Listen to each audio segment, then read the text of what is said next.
Alors ne sois pas un chien programmable. On veut t'exciter, tu t'excites. On veut t'amener vers une guerre, tu vas vers une guerre. On veut t'amener à la haine, tu vas vers la haine. Ne sois pas un chien programmable, tenu par une laisse. Sachez que chaque fois que ceux qui gouvernent, quand ceux qui gouvernent se comportent en Dieu, c'est la naissance de Pharaon. Dieu, ça veut dire commandeur, suprême. C'est moi qui choisis pour vous ce que vous devez. Je veux avoir le contrôle total sur vous.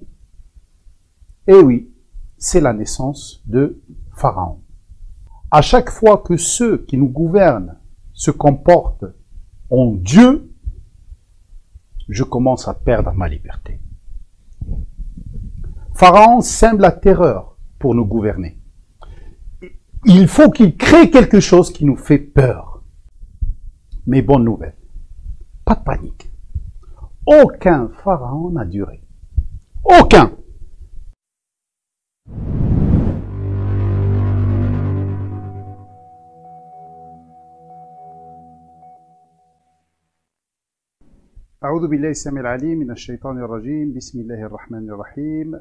Aujourd'hui, comme je vous ai dit tout à l'heure, je ne sais pas si vous étiez là ou non, ne panique pas, Allah contrôle tout. Et nous allons parler de notre époque, ce qui se passe actuellement. Très bien. La liberté est une condition indispensable pour réussir sa vie. Je l'ai précisé la semaine dernière. La ilaha illallah elle-même, elle porte justement cette liberté. Tu es libre comme le vent. Simplement, tu es cerné ou tu es limité par les lois que Allah Azza wa Jalla a mis dans l'univers, y compris ta nature humaine saine, et les valeurs divines. Et là, tu peux choisir de les respecter ou ne pas les respecter. La liberté est une condition indispensable pour réussir sa vie. Et notre liberté est menacée actuellement. Elle est menacée par trois choses. 1. Les religieux qui utilisent Allah pour te dominer. 2. Les financiers qui utilisent ta nature humaine saine, tes besoins, mais pour profiter de toi. Et des politiques, des gouverneurs qui utilisent les valeurs divines au nom de la liberté, au nom de la fraternité, au nom de l'égalité, au nom du droit de chacun de faire ce qu'il veut. Eh bien, ils essayent de t'asservir. Voilà les trois défis qu'on a maintenant. Aujourd'hui, je vais commencer par parler des gouverneurs qui utilisent les valeurs universelles pour nous asservir et je continuerai à parler de ce système de gouvernance qui s'appelle dans le Coran Pharaon. Alors, patientez avec moi. Les religieux. Certains religieux qui sont normalement, Allah les appelle Ahl al-Dhikr, les familiers du rappel, sont là juste pour te rappeler les valeurs divines. Simplement, ta mission sur terre. Mais certains utilisent Dieu pour te dominer.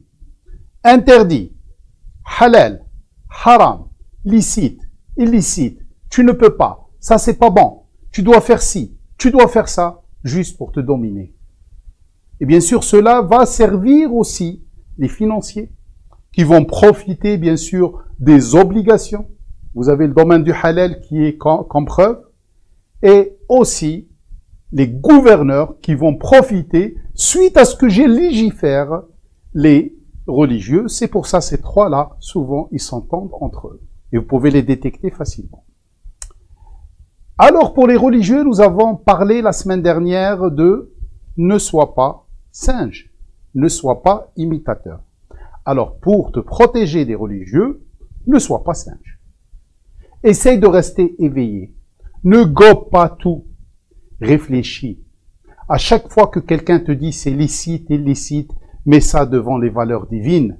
Et quand tu hésites, tout à l'heure j'ai répondu à une question, je ne sais pas, elle était enregistrée ou non, de Saïd, c'est comment puis-je détecter ce qui est bon, ce qui est pas bon, ce qui correspond à ce que veut Allah, ce qui ne correspond pas. J'ai dit ton intuition. Ce qu'a mis Allah Azza wa Jal en toi, ce signal d'alarme qui te permet de dire ça, je le sens pas. C'est pas bon. Souvenez-vous d'une parole attribuée au prophète Mohammed alayhi salatu wassalam, qui dit « Istafti qalbak ». Tu veux une fatwa? Demande-la à ton cœur. Puisque ton cœur va peser les choses, il va détecter ce qui ne va pas. Puisque ce que tu n'aimes pas qu'on te fasse, ne le fais pas aux autres. Point final. Pourquoi compliquer les choses? Les financiers qui utilisent tes besoins pour profiter de toi, ne soient pas un porc. Vous savez, le porc, il mange tout. Et le porc, puisqu'il se multiplie rapidement, alors on gagne beaucoup de jeux, on gagne des sous sur lui, bien sûr. Pensez à la tirelire. Pourquoi la tirelire? C'est ce porc. Ce porc qui tu ramasses les sous grâce à lui. Alors ne sois pas un porc. Un porc, c'est le symbolique de consommateur qui ne se contrôle pas. Il est prêt, par exemple, à mettre des milliers d'euros dans quelque chose qui n'a aucune valeur. Mais par exemple, pour avoir une bonne formation fiable, on hésite même pour 30 euros. Et pour les gouverneurs qui utilisent les valeurs universelles pour t'asservir, ne sois pas un chien. Le chien, kelb, c'est comme qalb, c'est le symbole de la programmation. Ne sois pas programmable par les humains et te tourne à droite, tu tournes, et te tourne à gauche, tu tournes. Comme ce qui se passe actuellement. Tout le monde parle de la même chose. On oriente les gens pour parler d'une chose, eh ben, ils parlent de cette chose-là. Ils ne parlent pas d'autre chose. Il y a plus grave actuellement que de parler d'une femme qui couvre sa tête par un foulard. Comme je vous ai dit la dernière fois, elle a le droit de faire ce qu'elle veut. Et ce n'est pas une raison pour l'opprimer. Simplement, à nous ne pas attribuer quelque chose qu'Allah n'a jamais imposé à Allah. Alors ne sois pas un chien programmable. On veut t'exciter, tu t'excites. On veut t'amener vers une guerre, tu vas vers une guerre. On veut t'amener à la haine, tu vas vers la haine. Ne sois pas un chien programmable, tenu par une laisse. Sachez que chaque fois que ceux qui gouvernent, quand ceux qui gouvernent se comportent en Dieu, c'est la naissance de Pharaon. Dieu, ça veut dire commandeur, suprême. C'est moi qui choisis pour vous ce que vous devez. Je veux avoir le contrôle total sur vous. Et oui, c'est la naissance de Pharaon. Souvenez-vous de ce signe évident de Sourate al-Baqarah. وَإِذْ نَجَّيْنَاكُمْ مِنْ آلِ فِرْعَوْنَ يَسُومُونَكُمْ سُوءَ الْعَذَابِ وَيُذَبِّحُونَ أَبْنَاءَكُمْ وَيَسْتَحْيُونَ نِسَاءَكُمْ وفي ذلكم بلاء من ربكم عظيم. Lors, nous vous avons sauvé des sujets de Pharaon, qui vous infligeaient de dommages de la correction. Ils sacrifiaient vos fils. Normalement, ils sacrifiaient abna'akum, ils sacrifiaient tout ce que vous construisez. Le bina, c'est la construction. Comment ils les sacrifiaient, les consacraient pour eux, pour leur intérêt? Tout ce que vous faites, tout ce que vous avez dans le compte, tout ce que vous construisez, vos enfants sont là juste pour eux, pour qu'ils les utilisent. Ils paralysent le dynamisme de vos femmes. Bien sûr, le mot Nissa aussi veut dire dépendant. Ils les paralysent. Une épreuve sans commune mesure venant de votre responsable d'évolution. C'est une épreuve qui vient de qui? D'Allah. Alors, cool, pas de panique. C'est tout à fait normal. À chaque fois que ceux qui nous gouvernent se comportent en Dieu, je commence à perdre ma liberté. Puisqu'ils vont faire tout le nécessaire pour nous diviser, pour nous orienter, pour nous utiliser. Et c'est ça la gouvernance Pharaon. Pharaon, c'est comme Phara. Phara, c'est-à-dire branche. Pharaon, c'est une branche, on va dire, c'est des branches qui vont dans toute la société pour contrôler tout. Pharaon aussi, c'est un système qui se base sur la dissimulation et les lobbies. Alors, quand il y a l'apparition de Pharaon, et je vous dis, nous sommes dans cette époque-là, puisque Pharaon dans le Coran n'est qu'un exemple. Celui de l'Égypte n'est qu'un exemple. La semaine prochaine, Inch'Allah, on va bien détailler sur le sujet de Pharaon. Mais aujourd'hui, pas de panique. Allah contrôle tout. Pharaon sème la terreur pour nous gouverner. Il faut qu'il crée quelque chose qui nous fait peur.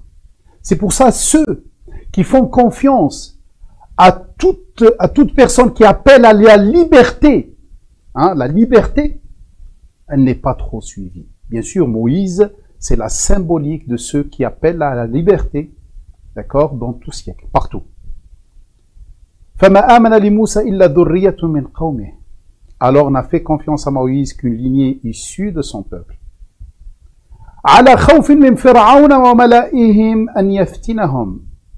Ils se sentaient légers devant Pharaon et son assemblée quand ce dernier les éprouva. C'est une réalité irréfutable. Pharaon s'est élevé sur terre. Certes, il s'est élevé sur terre. Vous le voyez très grand. Vous le voyez très puissant. Vous le voyez contrôler tout. Mais il est parmi les excessifs, c'est-à-dire ceux qui ont dépassé leurs limites. Il y a une loi universelle de la balance d'Allah Azza wa Jal, al-mizan. Allah il dit wala tukhsiru al-mizan.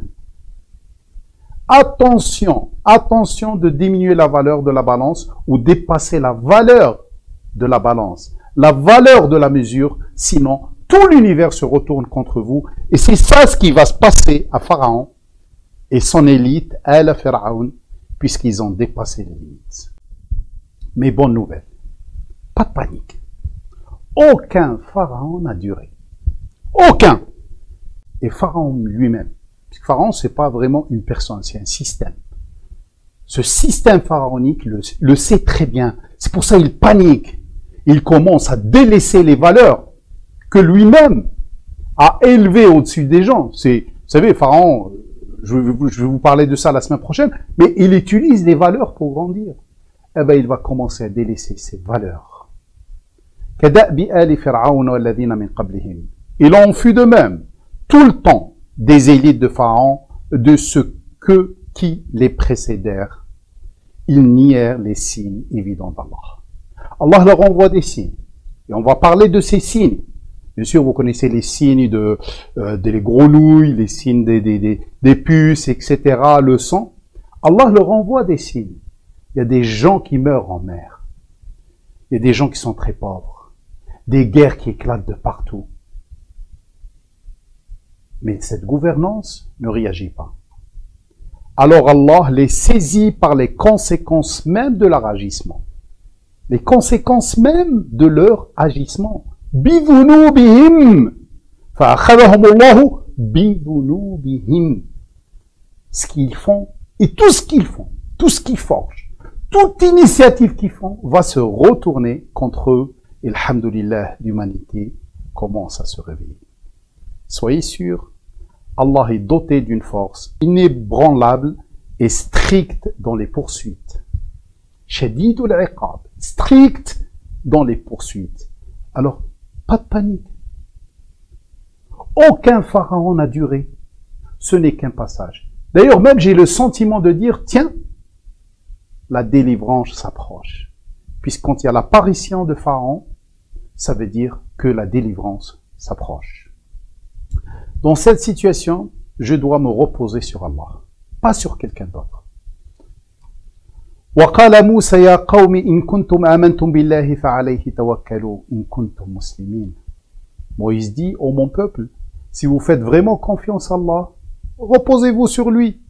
Si vous êtes vraiment musulman, si vous êtes en paix avec Allah, si vous êtes dans un processus de paix avec Allah, soyez musulman et reposez-vous sur lui. Ne comptez que sur lui. Ne paniquez pas.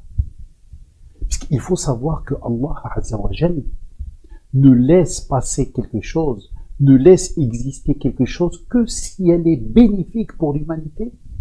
C'est pour ça qu'il a laissé Shaitan. Il a laissé Shaitan puisque nous, en tant que stagiaires dans cette terre, On a besoin d'un protagoniste de déséquilibre qui nous montre nos erreurs. C'est pour ça qu'Allah Azza wa Jalla le laisse. Allah ne l'a pas laissé pour nous faire du mal. Non. Allah Azza wa Jalla s'il laisse exister quelque chose, c'est pour notre bien.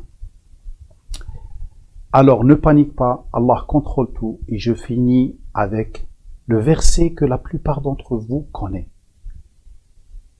Le verset appelé du trône, alors que ce n'est pas le verset du trône, c'est le verset du kursi, de l'assise. Allahu la ilaha illa huwa al-hayyul qayyum. Allah, aucun commandeur à part lui. Le vivant, ses valeurs sont constantes. Personne ne décide à sa place, vous le savez? Personne ne décide à sa place, c'est lui qui décide tout. Et il agit en permanence, c'est lui le hayy. Il n'est pas mort. Regardez autour de vous. Vous voyez le ciel, comment il est maintenu? La terre, les espèces, votre cœur qui bat. Tout ça puisqu'il est là. Il est vivant. Et il agit. Ne croyez pas qu'il a délaissé, qu'il nous a délaissés. Il agit, il n'a pas disparu, comme ils le disent certains. Et il a les mêmes valeurs tout le temps. Il ne va pas changer selon les situations. Allah agit, il est avec l'opprimé, mais il le laisse apprendre de ses erreurs pour qu'il se réveille tout seul. Allah est avec celui qui souffre, mais il veut lui montrer pourquoi il souffre, puisque notre but c'est grandir. Cette vie n'est que passage. Le reste nous attend le jour dernier. Allah ne ferme pas l'œil, il voit tout ce qui se passe. Et il a le contrôle total. Et dans les deux mondes. Si vous voyez des fois, par exemple, des gens qui font du mal, entre parenthèses du mal, et vous les voyez faire du mal, ils avancent. Allah, il a toujours le contrôle, mais il laisse faire pour une raison. Cette raison, c'est de nous faire grandir, nous faire réagir nous-mêmes. Car cette vie est éphémère. C'est juste un stage. La ta'khudhuhu sinatun wala naum. Pour lui, ni pause, cessation périodique, ni sommeil, perte de conscience. Il ne ferme pas l'œil. Et il sait tout ce qui se passe. Lahu ma fis samawati wa ma fil ard. Tout ce qui est dans les cieux et sur la terre lui appartient, y compris les humains qui prétendent être des divinités et veulent nous asservir. Allah possède tout, contrôle tout, entre ses mains, il y a tout. Qui peut donc tenter d'intervenir à sa place sans sa permission? Personne ne peut faire quelque chose sans sa permission. Tout ce qu'il permet, c'est pour le bien de l'humanité, comme je viens de l'expliquer. يَعْلَمُ مَا بَيْنَ أَيْدِيهِمْ وَمَا خَلْفَهُمْ وَلَا يُحِيطُونَ بِشَيْءٍ مِنْ عِلْمِهِ إِلَّا بِمَا شَاءَ. Il connaît parfaitement ce qu'ils ont entre les mains et ce qui est derrière eux. Il connaît leur futur, leur passé. Il connaît ce qu'ils voient eux et il connaît ce qu'ils ne voient pas eux. Il contrôle leur conscience et leur inconscience. Alors, pas de panique.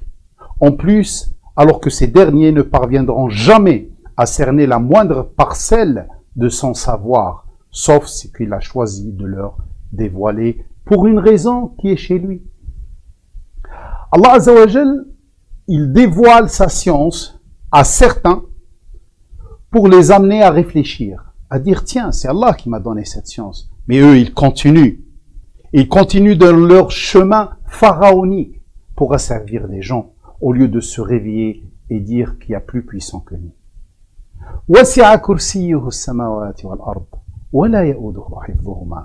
Son assise officielle s'étend sur les cieux et la terre. Vous savez, le kursi, la chaise, on va dire la chaise, minat takris. Takris, c'est le lieu où tu te consacres à une mission. Et bien Allah Azza wa Jal, son assise officielle, il agit de partout, s'étend sur les cieux et la terre, qu'il protège parfaitement et sans difficulté. Alors, ne t'inquiète pas, personne ne peut décider à sa place. Il agit en permanence il a les mêmes valeurs tout le temps. Il ne change pas. Comme il a agi avec Pharaon jadis, il va agir avec Pharaon de maintenant. Pareil. Wa al-aliyyul azim.